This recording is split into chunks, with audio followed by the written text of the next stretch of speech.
வக்பு வாரிய திருத்த மசோதா, இந்த மசோதாவை ஜேபிசி கமிட்டிக்கு அனுப்பி 2 வாரம் ஆயிருச்சு. ஜேபிசி கமிட்டி மீட்டிங்குமே நடத்தி இருக்கிறாங்க. 6 மணி நேரம் அந்த மீட்டிங் நடந்திருக்கு. ஜேபிசி கமிட்டிக்கு அனுப்பணும்னு சொல்லிதான் பாஜகவுடைய கூட்டணி கட்சிகளே இந்த மசோதாவை சொல்லியிருந்தாங்க. இந்த சூழ்நிலையில திடீர் திருப்பமாக நிதிஷ்குமார் அவர் என்ன சொல்லிட்டாரு அப்படின்னா, இந்த வக்பு வாரிய மசோதாவிற்கு நான் ஆதரவு கொடுக்க முடியாது. எங்களுடைய 12 எம்பிக்களுமே நாடாளுமன்றத்துக்கு இந்த மசோதா ஜேபிசில இருந்து வந்தாலும் கூட ஆதரவாக ஓட்டு போட போவதில்லை அப்படின்னு சொல்லி அறிவிச்சிருக்கிறாங்க. எப்படி பாக்குறீங்க? ஜாயிண்ட் பார்லிமெண்டரி கமிட்டியினுடைய அந்த கூட்டமே ரொம்ப ஃப்ரூட்ஃபுல்லா நடந்ததுன்னு ஒரு பொய்யான தகவலை அந்த கமிட்டியினுடைய தலைவராக இருக்கிற மரியாதைக்குரிய ஜெகதாம்பிகா பால் தெரிவித்திருக்கிறார். ஆனா அப்படி ஒன்றும் ஃப்ரூட்ஃபுல்லா அந்த கூட்டம் நடந்ததாக தெரியவில்லை. காரணம், கடுமையான எதிர்ப்பை சிவசேனா, உத்தவ் தாக்கரே தலைமையிலான இருக்கிற சிவசேனாவும் திராவிட முன்னேற்ற கழகமும் வழக்கம் போல எதிர்கட்சி நிலையிலிருந்து எதிர்த்திருக்கிறார்கள். திராவிட முன்னேற்ற கழகம் கொள்கை நிலைப்பாட்டோடு எதிர்த்திருக்கிறது. இந்த கூட்டம் நடைபெறுவதற்கு ஒரு நாள் முன்பாகவே மத்திய அமைச்சர் கிரண் ரிஜிஜுவை ஐக்கிய ஜனதா தளத்தின் சார்பில் சந்தித்து பேசியிருக்கிறார்கள். சந்தித்து பேசியதுல என்ன முக்கியமான செய்தின்னு சொன்னா, ராஜீவ் ரஞ்சன் அதை ஆதரித்து நாடாளுமன்றத்திலேயே பேசினார். அவர் ஐக்கிய ஜனதா தளத்தினுடைய நாடாளுமன்ற உறுப்பினர். ஒரு டிரான்ஸ்பரன்சி வேணும் அப்படின்னு சொன்னா அதுக்கு இந்த மசோதா தேவைப்படுகிறது அப்படின்னு ஒரு கருத்தை தெரிவிக்க உடனே ஊடகங்கள் எல்லாம் என்ன சொன்னாங்கன்னா, ஐக்கிய ஜனதா தளம் ஆதரவு தெரிவிச்சிருச்சு அப்படின்னு சொன்னாங்க. ஆனா இப்ப ஐக்கிய ஜனதா தளத்தினுடைய செயல் தலைவராக இருக்கக்கூடிய சஞ்சய் ஜா கிரண் ரிஜிஜுவை சந்தித்து முதல் நாள் ஒரு அப்போஸ்மெண்ட் லெட்டர் கொடுக்குறாரு. என்ன சொல்றாருன்னா, இந்த வக்பு மசோதா, சட்ட திருத்த மசோதாவை எங்களால் ஆதரிக்க முடியாது. இதுல பல்வேறு குளறுபடிகள் இருப்பதாக இஸ்லாமிய மக்கள் அச்சம் தெரிவிக்கிறாங்க. எனவே இதை நாங்கள் ஆதரிக்க முடியாது என்பது எங்களுடைய கட்சியின் நிலைப்பாடு. இதைத்தான் நாங்க ஜாயிண்ட் பார்லிமெண்டரி கமிட்டிலையும் சொல்ல போறோங்கிற செய்திய முன்பே சஞ்சய் ஜா கிரண் ரிஜிஜுவுக்கு நேரடியாகவே சந்தித்து சொல்லிவிட்டார் என்கிற செய்தி. அதற்கு அடுத்த கட்டமாக இப்ப ஜாயிண்ட் பார்லிமெண்டரி கமிட்டி கூட்டத்துல என்ன பேசியிருக்கிறாங்க அப்படின்னு பார்த்தா, எல்லா கட்சிகளுமே ஒருமித்த எதிர்ப்பை பதிவு செய்திருக்கிறார்கள். சிராக் பஸ்வான் தலைமையிலான கட்சியும் எதிர்ப்பை பதிவு செய்கிறது, ஐக்கிய ஜனதா தளமும் எதிர்ப்பை பதிவு செய்கிறது. கூடுதலாக தெலுங்கு தேசம் கட்சியும் இப்போது எதிர்ப்பை பதிவு செய்திருக்கிறார்கள். அப்போதே தெலுங்கு தேசம் கட்சி ஒரு நியூட்ரல் ஸ்டாண்ட் எடுக்கிறதாகத்தான் நாடாளுமன்றத்துல நிலைப்பாடு இருந்தது. ஆதரவும் இல்லை, எதிர்ப்பும் இல்லை என்கிற அந்த நிலையில் இப்ப என்ன சொல்லிட்டாங்கன்னா, நிச்சயமாக நாங்க இத எதிர்க்கத்தான் போறோம், இதை எந்த கட்டத்திலும் நாங்கள் ஆதரிக்க போவதில்லைன்றத ஜாயிண்ட் பார்லிமெண்டரி கமிட்டில சொல்லிட்டாங்க. ஏன் இதை அவங்க சொன்னாங்கிறதுக்கு பின்னாலையும் ஒரு அரசியல் இருக்கு. இப்ப ஆந்திராவினுடைய அரசியல் சிறுபான்மையின மக்களை உள்ளடக்கிய அரசியலாகத்தான் இருக்கிறது. தமிழ்நாடு போல, கேரளா போல அங்கேயும் சிறுபான்மை மத சமூகங்களுக்கு ஒரு பெரிய பங்களிப்பு இருக்கிறது. அந்த நிலையில் எதிர்தரப்பிலே இருக்கக்கூடிய ஒய்எஸ்ஆர் காங்கிரசினுடைய தலைவர் என்ன நிலைப்பாடு எடுத்திருக்கிறார்னு கேட்டா, இதுல சிறுபான்மை மக்களுக்கு அச்ச உணர்வு இருக்கிற காரணத்தால் இதை நாங்கள் ஒருபோதும் ஆதரிக்க முடியாது என்கிற நிலைப்பாட்டை எடுத்திருக்கிறார். இப்ப அவரு எடுத்துட்டதற்கு பிறகு ஜெகன் நிலைப்பாடு என்பது இஸ்லாமியர்களுக்கு ஆதரவான நிலைப்பாடாக இப்போது பார்க்கப்படுகிறது. இப்ப திடீரென தெலுங்கு தேசம் கட்சியினுடைய நிலைப்பாடு எதிர் நிலைப்பாடாக போனா என்ன நிலை அவர்கள் சந்திக்க நேரிடும்? இஸ்லாமியர்களுடைய ஒட்டுமொத்த எதிர்ப்பையும் சந்திக்க நேரிடும். சிறுபான்மை மக்களுக்கான கட்சியாக ஒய்எஸ்ஆர் காங்கிரஸ் தான் பார்க்கப்படுமே தவிர தெலுங்கு தேசம் கட்சி அதிலிருந்து அந்நியப்பட்டு போகுங்கிறத சந்திரபாபு நாயுடு நன்கு உணர்ந்திருக்கிறார். எனவே சந்திரபாபு நாயுடுவும் எதிர்ப்பை பதிவு செய்திருக்கிறார். இதுல நிதிஷ்குமார் இவ்வளவு வேகமாக எதிர்ப்பை பதிவு செய்யறதுக்கு பின்னாலும் ஒரு காரணம் இருக்கிறது. அடுத்த ஆண்டு நடைபெற போகிற தேர்தல்ல 18% பங்களிக்கக்கூடியவர்கள் மத சிறுபான்மையினராக இருக்கிறார்கள், குறிப்பாக இஸ்லாமியர்களாக இருக்கிறார்கள். எனவே அவர்களினுடைய வாக்குகளை ஒருபோதும் இழந்துவிடக் கூடாது என்பதில் கவனமாக இருக்கிறார் நிதிஷ்குமார். நிதிஷ்குமாருக்கு ஒன்றிய அரசியலில் எந்த விதமான பெரிய எதிர்பார்ப்பும் இப்போதைக்கு கிடையாது. அவருக்கு பீகாரினுடைய முதலமைச்சராக மீண்டும் வர வேண்டும், மீண்டும் முதலமைச்சராக தன்னை நிலைநிறுத்திக் கொள்ள வேண்டும் என்பது அவருடைய நோக்கம். அதற்குண்டான வேலைகளை தான் அவர் செய்வார். இப்ப பாரதிய ஜனதாவுக்கு இந்த பில்லு முக்கியம்னு சொன்னா அவருக்கு இந்த பில் முக்கியம் இல்லை. தெலுங்கு தேசம் கட்சிக்கு கூட ஒரு அரசியல் நிலைப்பாடு ஒன்றிய அரசோடு இணக்கமாக இருக்க வேண்டியது இருக்குன்னு ஒப்பீனியன் தமிழ் வாயிலாகவே பல நேரங்கள்ல நாம் பேசி இருக்கிறோம். ஆனா எப்போதும் நிதிஷ்குமாருக்கு அந்த நெருக்கடி வரவில்லை என்பதை உணர வேண்டியிருக்கிறது. இந்த நிலையில் 2 பிரதான கூட்டணி கட்சிகள், லோக் ஜனசக்தி, அவையும் கூட்டணி கட்சி தான், சிராக் பஸ்வானும் ஒன்றிய அமைச்சராக இருக்கிறார், எனவே 3 கூட்டணி கட்சிகளும் எதிர்க்கிற நிலைக்கு மோடியினுடைய முதல் மசோதாவே வந்து சேர்ந்திருக்கிறது என்பதை நாம் புரிந்து கொள்ளணும். இதற்கு முன்பு இந்த மசோதா தான் ஃபர்ஸ்ட். 2வது மோடி பின்வாங்கியது அந்த லேட்டரல் என்ட்ரி அணுகுமுறையில பின்வாங்கி போனாரு. அதிலும் கடுமையான எதிர்ப்பை சிராக் பஸ்வான் பதிவு செய்யார். இடஒதுக்கீட்டுக்கு ஆபத்து ஏற்பட்டால் அதை நாங்கள் எந்த கட்டத்திலும் ஏற்க மாட்டோம் என்கிற செய்தியை பலமாக அவர் பதிவு செய்தார். எல்லா கட்சிகளும் ஒரு சேர எதிர்ப்பு தெரிவித்ததற்கு பிறகு இந்த லேட்டரல் என்ட்ரிக்கான அரசு ஆணையவே யூபிஎஸ்சி ரத்து பண்ணிட்டாங்க. ரத்து பண்ண சொல்லி அமைச்சர் கடிதம் எழுதிய காட்சிகள் எல்லாம் நம்ம 4 நாட்களுக்கு முன்பு பார்த்தோம். ஒட்டுமொத்தமாக மோடி தன்னுடைய பலத்தை இழந்து நிர்மூலமாகி போயிருக்கிறார் என்பதைத்தான் நாம் இதன் மூலமாக புரிந்து கொள்ள வேண்டியிருக்கிறது. ராகுல் காந்தி கூட என்ன சொன்னார் அப்படின்னா, மோடியுடைய தன்னம்பிக்கையை நாங்க தகர்த்துட்டோம், இந்தியா கூட்டணி தகர்த்து விட்டது அப்படின்னு சொல்லியிருந்தாரு.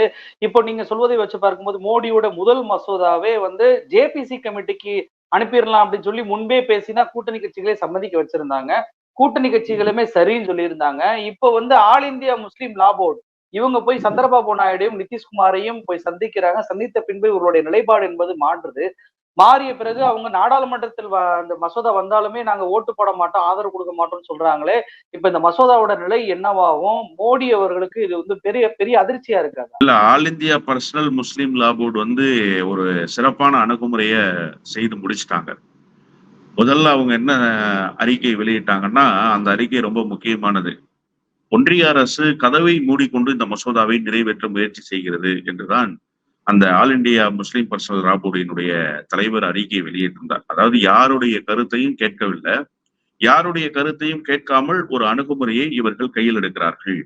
எந்த விதமான கேள்வியும் இவர்களை கேட்பதற்கு ஆள் இல்லை என்று மோடி நினைத்துக் கொண்டு இந்த வேலையை செய்து கொண்டிருக்கிறார்னு முதல் கண்டனத்தை பதிவு செஞ்சாங்க. இப்ப டோர் க்ளோஸ்ட் ஆயிருக்குன்னு அவங்க சொல்லிட்டாங்க. இப்ப இந்த டோரை ஓபன் பண்ணணும்.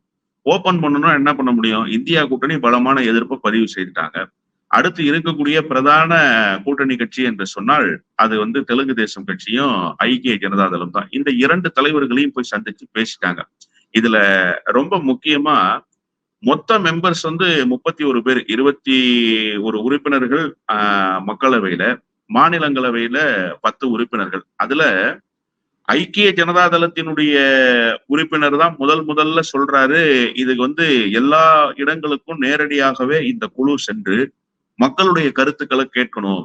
குறிப்பா இஸ்லாமியர்களுடைய கருத்துக்களை கேட்டு இந்த சட்ட திருத்தம் எந்த வகையிலான பாதிப்பையும் ஏற்படுத்தாதுன்னு நம்பிக்கை ஊட்டியதற்கு பிறகுதான் அவர்களுக்கு இந்த சட்டத்தை நாம் எடுத்து சொல்லி புரிய வைத்து அதன் பிறகு இந்த அமெண்ட்மெண்ட்டை பாஸ் பண்ணணும்ன்ற ஒரு கோரிக்கைய ஐக்கிய ஜனதா தளமே வைக்குது. இப்ப டோரை ஓபன் பண்ணிட்டாங்களா? இந்த விஷயத்துல இப்ப முஸ்லீம் பர்சனல் லா போர்டு சக்சஸ் ஆயிட்டாங்க, மோடி ஃபெயிலியர் ஆயிட்டாருன்னு தான் நான் வந்து புரிஞ்சுக்கிறேன். இதுல ரொம்ப குறிப்பா நீங்க நேரடியா மக்களிடத்துல போய் கருத்து கேட்கணும்னு சொல்றது, எப்படி ஜாயிண்ட் பார்லிமெண்டரி கமிட்டிக்கு கொண்டு வந்தது மோடியை ஒரு படி கீழே இறக்குற நடவடிக்கையோ, மோடியை மொத்தமாகவே கீழே இறக்கி மண்ணுக்குள்ள போட்டு மூடுற நடவடிக்கை தான் நேரடியாக சென்று மக்களிடத்துல கருத்து கேட்க வேண்டும் என்று சொல்வது. ஜாயிண்ட் பார்லிமெண்டரி கமிட்டிக்கு கொண்டு வரணும்னாங்க. ஜாயிண்ட் பார்லிமெண்டரி கமிட்டியில ஒருமித்த கருத்து ஏற்பட்டுச்சா? இல்லையே. 31 உறுப்பினர்களும் 31 விதமான கருத்துக்கள் எல்லாம் சொல்லியிருக்கிறாங்க. அதுல ரொம்ப முக்கியமா கௌரவ் கோகோய் ஒரு செய்திய சொல்றாரு. காங்கிரஸ் கட்சியினுடைய நாடாளுமன்ற உறுப்பினர் கௌரவ் கோகோய் ஒரு செய்தியை சொல்றாரு. அவர் என்ன சொல்றாருன்னா, இதற்கு முன்பு இப்படிப்பட்ட நடவடிக்கை எல்லாம் மோடி அரசு செய்ததே இல்லை. இப்ப முதல் முறையாக மோடி அரசு இந்த ஜாயிண்ட் பார்லிமெண்டரி கமிட்டிக்கு வந்திருக்கு. இதுவே முதல் தோல்விதான். அதிலும் வந்து ஃபர்ஸ்ட் அமெண்ட்மெண்ட், இதுதான் முதல் மசோதா.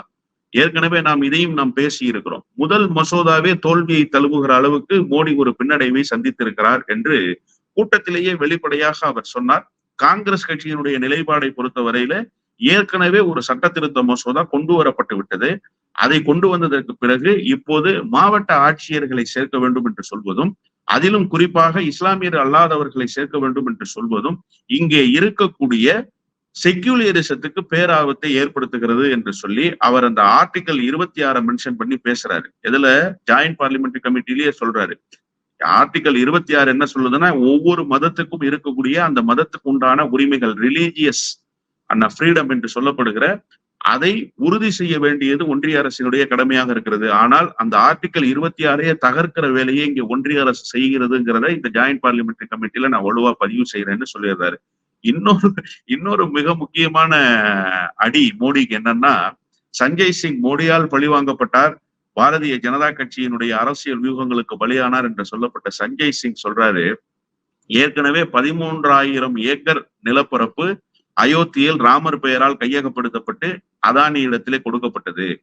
இப்போ வக்பு சொத்துக்களை எல்லாம் கையகப்படுத்தி அதானிக்கு கொடுப்பதற்கு தான் இந்த சட்ட திருத்தத்தை கொண்டு வருகிறார் என்று சஞ்சய் சிங் வலுவான எதிர்ப்பை பதிவு செய்தது மட்டுமல்ல, இன்னொரு செய்தியை சொல்றாரு. இதற்கு அடுத்த கட்டமாக குருத்வார்ல இருக்கக்கூடிய சீக்கியர்களினுடைய சொத்துக்களையும் கைப்பற்றுவாரு. எனவே இதை துவக்கத்திலேயே தடுத்து நிறுத்தவில்லை என்று சொன்னால் ஒவ்வொரு மதத்தினருடைய சொத்துக்களையும் கைப்பற்றி தன்னுடைய முதலாளியாக இருக்கிற அதானிக்கு இவர் தாரை வார்க்கிற வேலையை செய்ய போறாருன்னு பட்டவர்த்தனமாக இந்த அமெண்ட்மெண்ட் எதற்காக கொண்டு வர்றாங்கிற செய்தியை போட்டு உடைத்திருக்கிறார் சஞ்சய் சிங். ஏன்னா முழுக்க முழுக்க வக்பு சொத்துக்களை குறிவைத்துத்தான் இந்த மசோதா கொண்டு வரப்படுகிறது என்பதுதான் இஸ்லாமியர்களுடைய பிரதான குற்றச்சாட்டு. பல்லாயிரக்கணக்கான ஏக்கர்கள் இருக்கக்கூடிய அந்த வக்பினுடைய சொத்துக்களை இப்போது தாரை வார்க்கணும். அதுதான் இந்த சொத்துக்களுக்கான அஜெண்டாவாகத்தான் இந்த மசோதாவை கொண்டு வந்திருக்கிறாங்கன்றத எல்லாரும் சுத்தி வளைச்சு எதிர்ப்பை பதிவு செஞ்சாங்க. சஞ்சய் சிங் நேரடியாகவே எதிர்ப்பை பதிவு செய்திருக்கிறார் என்று பார்க்கிற போது நிச்சயமாக நீங்கள் கேட்டது இந்த மசோதா அடுத்த கட்டத்துக்கு என்னவாக போகிறது. இந்த மசோதா இதோடு நீர்த்து போகும். இனிமேல் இந்த வக்பு மசோதா குறித்த பேச்சுக்களையே மோடி அரசால் எடுக்கவே முடியாது. காரணம், இப்ப மக்கள் கருத்து கேட்கணும், பல்வேறு இடங்களுக்கு பயணிக்கணும்னு சொல்லிட்டா நீங்க அந்தந்த மாவட்ட ஆட்சியர்கள் தலைமையில ஒரு கருத்து கேட்பு கூட்டத்தை ஒன்றிய அரசினுடைய இந்த குழு நடத்தும். ஏற்கனவே பல மாதிரியாக அந்த மாதிரியான குழுக்கள் எல்லாம் போய் பயணம் செஞ்சிருக்கிறாங்க. அப்ப இப்போதே ஒட்டுமொத்தமாக இந்தியா முழுமைக்கும் இருக்கக்கூடிய இஸ்லாமியர்களுடைய எதிர்ப்பு இந்த மசோதாவுக்கு எதிராக இருக்கிறதா இல்லையா? ஆல் இண்டியா முஸ்லீம் பர்சனல் லா போர்டு மட்டுமல்ல, ஜமாத்தே இஸ்லாமிக் ஹிந்த் போன்ற அகில இந்திய அமைப்புகள் எல்லாம் வலுவான எதிர்ப்பை சந்தித்தது மட்டுமல்லாமல் நேற்றைய தினம் ஒரு கூட்டத்தையும் நடத்தி பத்திரிகையாளர்களையும் சந்தித்து தங்களுடைய எதிர்ப்பை பதிவு செய்திருக்கிறார்கள். இதுதானே ஒட்டுமொத்த இஸ்லாமியர்களிடத்திலே எல்லாருடைய மனநிலையாகவும் இருக்கிறது. அப்ப கருத்து கேட்கிற போது இயல்பாகவே இது தோல்வி அடைய செய்யும். ஏற்கனவே ஜாயிண்ட் பார்லிமெண்டரி கமிட்டிக்கு ஒருபடி இறக்குனாங்க. ஜாயிண்ட் பார்லிமெண்டரி கமிட்டியில கூட்டு வச்சு எல்லா கட்சிகளும் சேர்ந்து ஊமை குத்தாக குத்தி இருக்கிறார்கள் பாரதிய ஜனதாவையும் மோடியையும். அடுத்து தனிப்பட்ட முறையில் கருத்து கேட்க வேண்டும் என்று சொல்வதன் மூலமாக இன்னும் ஒருபடி இந்த அரசு செல்வாக்கு இழந்திருக்கிற அரசாக இருக்கிறது, மக்களுடைய எதிர்ப்பை சந்திக்கிற அரசாக இருக்கிறது என்பதை நாட்டு மக்களுக்கு பட்டவர்த்தனமாக உணர்த்துகிற வேலையை இப்போது ஜாயிண்ட் பார்லிமெண்டரி கமிட்டியில் இருக்கிற எல்லா கட்சியும், நான் இந்தியா கூட்டணின்னு சொல்லிட மாட்டேன், ஏன்னா தெலுங்கு தேசம் கட்சி இப்ப அந்த வேலையை செய்ய தொடங்கிட்டாங்க, ஐக்கிய ஜனதா தளமும் அந்த வேலையை செய்ய துவங்கிட்டாங்க, லோக் ஜனசக்தியும் இப்ப அந்த வேலையை செய்ய துவங்கிட்டாங்க. எனவே மோடி ஒட்டுமொத்தமாக தன்னுடைய பலத்தை எல்லாம் இழந்துவிட்டு தனி மனிதனாக நின்று கொண்டிருக்கிறார். அவரிடத்துல எந்த அதிகாரமும் இல்லை என்பதைத்தான் இந்த கூட்டங்கள் உணர்த்தி கொண்டிருக்கின்றன.